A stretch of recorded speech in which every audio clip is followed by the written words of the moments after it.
Mais uma guerra sem razão. Já são tantas as crianças com armas na mão. Muita coisa que está rolando aí nas redes, né, nas discussões, supostamente por professores qualificados e tal, que diz assim que é preciso tratar a questão com certa isenção ideológica. Carrega consigo uma enorme falácia. Como dizia o grande historiador britânico Eric J. Hobsbawm, que nasceu no auge da Era dos Impérios, os historiadores existimos para lembrar aquilo que alguns poucos querem esquecer, que a história é disputa, que a história é trauma, que a história sempre foi violenta. O primeiro ponto importante dessa guerra é entre o Hamas, que faz parte ali do grupo palestino, e o Estado de Israel é que, lá no final da Segunda Guerra Mundial, diante da destruição provocada pelo nazismo do Hitler, diante do holocausto terrível contra o povo judeu, os campos de concentração e todos os horrores implacáveis dessa razão levada ao extremo frio e calculista dos nazistas, houve todo um apelo a partir da criação, inclusive, da ONU, né, da Organização das Nações Unidas, mas também em função de tratados anteriores, com promessas da Inglaterra, das potências imperialistas, lá na Primeira Guerra Mundial ainda, que era a criação de um Estado de Israel na região do Oriente Médio, como reivindicação do povo judeu em diáspora e um povo judeu perseguido ao longo da história, várias vezes, diversas vezes, que deveria voltar então ao seu Estado, à sua região, à sua terra sagrada original. E isso é fundamental para se entender a própria história, a cultura e a religião do povo judaico, reivindicando legitimamente o seu espaço de origem, de gênese, de afeto cultural e religioso. Diante dos horrores do Holocausto, há uma mobilização internacional em torno da criação, portanto, em 1948, do Estado de Israel, 1947, 1948. O problema é que, ao longo da história da expansão do islamismo, essa mesma região foi ocupada por vários povos árabes, também árabes islamizados, também antes dos turcos otomanos, ou no caso depois. Fato é que essa região foi ocupada por outros tantos povos e pela religião islâmica também, ao longo desse período. E, evidentemente, por povos cristãos ou cristianizados, né? Como cristãos ortodoxos, por exemplo, na região do Líbano, como todo mundo bem sabe. Com o apoio das potências internacionais vencedoras da guerra, sobretudo dos Estados Unidos, mas também da Inglaterra, o Estado de Israel é criado também dentro de um território ocupado pelos árabes palestinos. E aí começa toda uma disputa em função desse território que vai dar nas guerras que envolvem a expansão do Estado de Israel dentro também do território palestino. E aí começam as disputas que envolvem cultura, política, ideologia, sociedade, fundamentalismo religioso e assim por diante. Por isso que muita coisa que está rolando aí nas redes, né, nas discussões, supostamente por professores qualificados e tal, que diz assim que é preciso tratar a questão com certa isenção ideológica, carrega consigo uma enorme falácia. Porque se a gente for considerar que todo povo tem direito à sua autodeterminação, sobretudo lá atrás, desde a descolonização, né, após a Segunda Guerra Mundial, as potências imperialistas sendo questionadas, né, na África, na Ásia, e a questão que ainda é a questão do século XXI, ou ainda era a última grande questão do século XX, como dizia o grande Eduard Said, que é a questão da Palestina. Afinal, o que acontece ali na Palestina, que grupos árabes palestinos e islâmicos serão considerados por muitos, ou por muitas visões distorcidas do Ocidente, como menos merecedores de um território igualmente justo e sagrado? Esse é o ponto crucial que está colocado na questão, não é?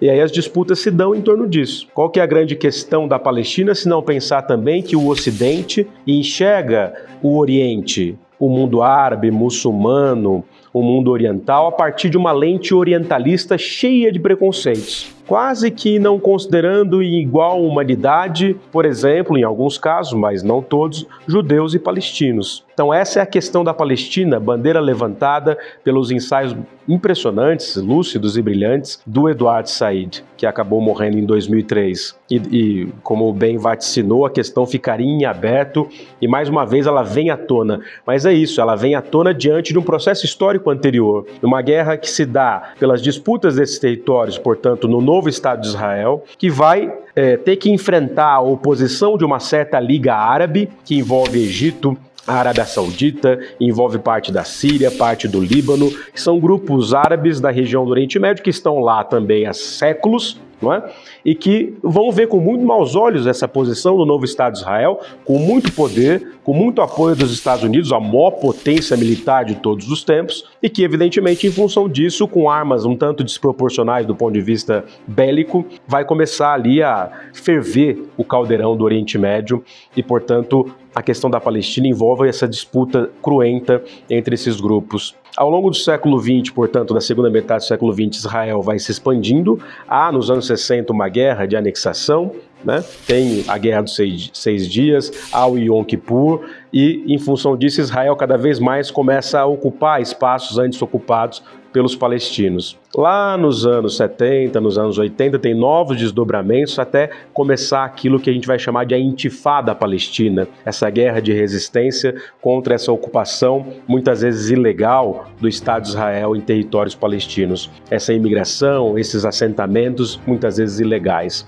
Em 2006, para entender um pouco o que é o Hamas é um grupo específico, né, palestino, que reivindica o Estado da Palestina e faz a crítica daquilo que é a ocupação que Israel faz desde a criação do Estado de Israel. E o grupo Hamas acaba vencendo a eleição em 2006, por poucos votos, mas vence e começa a se organizar em função, pelo menos alguns grupos dentro do Hamas, grupos radicais, alguns deles terroristas, promovendo atos de terror em função da defesa daquilo que é o direito legítimo de um eventual Estado da Palestina. Então, vem de 2006 para cá essa predominância do grupo Hamas, que significa, né, entusiasmo, significa aquilo que o fervor pela causa islâmica. Há um fundamentalismo aí evidente, não é? Como a gente viu nos ataques do dia 7 de outubro. Portanto, o Hamas acaba ganhando uma posição radical um pouco mais incisiva do que a Autoridade Nacional Palestina,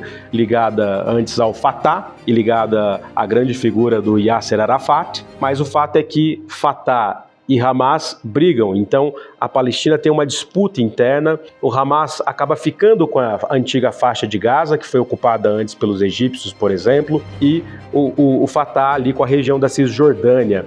Então o Estado de Israel acaba ocupando esse miolo desse mar Mediterrâneo perto do Líbano, esse grande Mediterrâneo de longuíssima duração, e aí uma faixa de terra de 360 quilômetros quadrados, que tem, né, pouco mais de 40 quilômetros de comprimento e de largura, uns 12 quilômetros, acaba ficando ali o grupo palestino do Hamas, com palestinos que não podem, evidentemente, todos eles se confundirem com o grupo fundamentalista do Hamas, né? O Hamas é uma coisa, os palestinos são outra, eles estão interligados muitas vezes em torno da causa palestina, mas não significa que esses 2 milhões de palestinos da faixa de Gaza, muitas vezes mulheres e crianças e jovens, sejam coniventes efetivamente com as atitudes do Hamas. Assim como o povo de Israel, do Estado de Israel, do primeiro-ministro de direita, de extrema-direita, o Netanyahu, não necessariamente apoiam também os atos extremistas, digamos assim, de certas políticas do Netanyahu, que está diante dessa guerra agora também, foi colocada ali, né? É só perceber, há ideologias de todos os lados, né? Como a guerra fundamental que vai redefinir o mundo do Oriente Médio, como disse o primeiro-ministro de Israel. E aí, então, nessa divisão, a faixa de Gaza se torna esse lugar, portanto, está ligado ao mar Mediterrâneo, faz divisa com o Egito, que é um país árabe, e que também faz divisa, sobretudo, com o Estado de Israel, que ali se colocou e se expandiu. Ou seja, a faixa de Gaza, para alguns analistas, vai funcionar como uma espécie de lugar acuado pela expansão do Estado de Israel, né? Ou, para os defensores do Estado de Israel, do sionismo e etc., é um controle que os israelitas fazem da faixa de Gaza em função de defender a segurança do Estado nacional israelense. E, em função disso, essas tensões e disputas continuam. Como o povo palestino está ali um pouco mais isolado e com menos recursos, muitos desses palestinos da faixa de Gaza precisam sair para ir trabalhar diariamente em Israel, que é um lugar mais rico, um lugar mais cosmopolita, um lugar que tem investimentos e conexões com o mundo inteiro, em função do próprio cosmopolitismo da expansão e da diáspora do povo judeu. Em função disso, as tensões vão crescendo, e em função disso, algumas alternativas mais radicais, como o Hamas, vão reivindicar um direito legítimo de atacar um Estado que, na visão do Hamas, é um Estado que vem promovendo uma chacina contra o povo palestino, não considerando os palestinos iguais em direito naquilo que é a ocupação de um território que lá atrás, em 1945, 46, 1947, ficou definido inclusive pelos tratados da própria ONU como uma divisão de um território de 50% para judeus, 50% para árabes palestinos. O fato é que isso não se deu dessa forma como vocês viram até agora. Esse ataque sangrento do Hamas, né, que deve ser evidentemente rechaçado, condenado pelas instâncias internacionais, pelos direitos humanos, pelo bom senso da paz mundial, mas são ataques como capítulos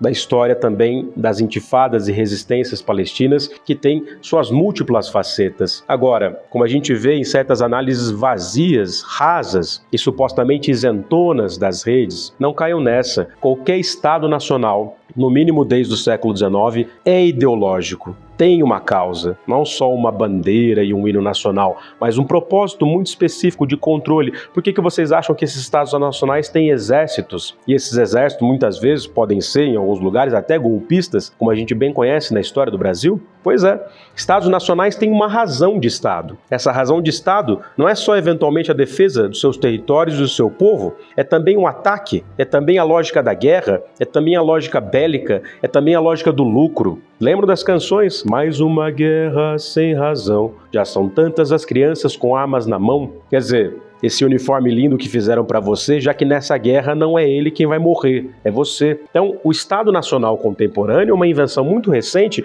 que convence você a lutar numa guerra que eventualmente não é necessariamente no cotidiano a sua guerra cotidiana, a sua crença cotidiana, mas a de um Estado nacional que tem lá certos princípios diplomáticos que vai fazer você lutar por ele.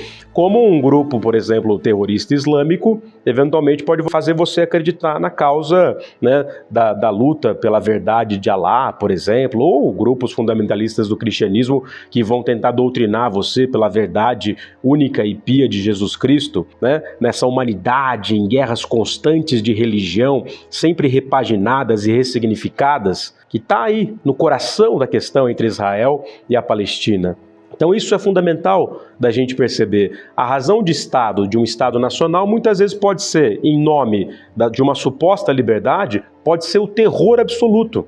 Porque esse Estado que tem regras, Constituição, Supremo Tribunal Federal, assina tratados internacionais pelos direitos humanos na ONU, etc., eles vão acabar atuando na prática, pelos seus interesses, de muitas vezes violando os direitos humanos. E vejam, é importante que a gente perceba o seguinte nessa análise, para a gente não cair no fla-flu. É importante perceber que nessas disputas todas, esses povos todos têm a sua autodeterminação e o seu direito de existir enquanto povo, enquanto cultura, enquanto religião. Pelo menos é isso que a gente almeja, desde a Revolução Francesa e desde que se almejou como princípio universal de que todos somos iguais, nascemos iguais, temos direito à liberdade, à igualdade, à busca da felicidade. É isso que está em jogo. Mas muitas vezes o que a gente observa dentro do Estado Nacional é uma atuação que se põe como isenta e defensora de uma razão de Estado pela liberdade e proteção do seu povo, mas que vai usar de expedientes militares brutais, violentos e violadores dos direitos humanos para conseguir efetivamente a sua vitória, seja qual tipo de vitória for, a qualquer custo, como a gente bem vê nessas disputas todas. Não é? Então, assim, não sejamos ingênuos. Os Estados nacionais têm uma razão e muitas vezes essa razão pode ser o terror, que é aquilo que eventualmente a gente pode chamar de um Estado que provoca o terror. É só observar a história do Brasil. O Estado brasileiro, na sua gênese, na sua formação, é um Estado que promove o terror contra o povo preto, por exemplo, que promoveu a escravidão como a grande instituição do século XIX, que foi a instituição que dominou todos os poros da sociedade brasileira. Ou seja, a razão de Estado no Brasil, dizia o grande abolicionista Luiz Gama, era o terror, mas não só do Brasil, de vários estados nacionais, que põe como fundamentalismo total a defesa de uma certa causa nacional. Mas causa nacional de quem? Quando você vai ver o tete-a-tete da luta de classes, por exemplo, você que é operário, você que é trabalhador, trabalhadora, você que é professor, professora, você está lutando em nome de qual bandeira, de que interesses, de que grupos políticos mesmo? Você vai morrer em nome dessa causa? Essa é a grande questão da luta pacifista do século XX, que envolve Mahatma Gandhi, por exemplo, ou que envolve Martin Luther King nos Estados Unidos, em defesa dos direitos, por exemplo, dos afro-americanos diante de toda a iniquidade e perseguição aos povos de origem afro-americana nos Estados Unidos e em todos os lugares onde houve escravidão, a gente bem sabe. Vejam então que a questão palestina ou da Palestina, e hoje, mais uma vez, num novo capítulo, porque é uma história já antiquíssima, entre o Hamas e o Estado de Israel, envolve todos esses elementos. E é preciso nuançar e perceber que nem todo israelita é fundamentalista e quer apoiar, por exemplo, o Netanyahu. Como a gente vê, lá dentro de Israel há uma oposição também. A mesma coisa vale para os palestinos da Cisjordânia ou da faixa de Gaza, que não concordam com os atos de terror do Hamas, que são atos de terror aí replicados nas redes todas, descendo de paraquedas, sequestrando mulheres, sequestrando crianças, invadindo rave, matando jovens, né? Isso é inadmissível, inadmissível. Agora é preciso nuançar as coisas. Como eu disse no começo, não há ou não podemos fazer tábula rasa disso. Não podemos fazer disso uma torcida fla-flu. Há muito mais nuances, interesses escusos e problemas, evidentemente, dos dois lados. Que a guerra é problemática, a guerra é a violência. E esse problema começou com uma guerra e dificilmente, se isso continuar como está, acabará sem ser com uma guerra.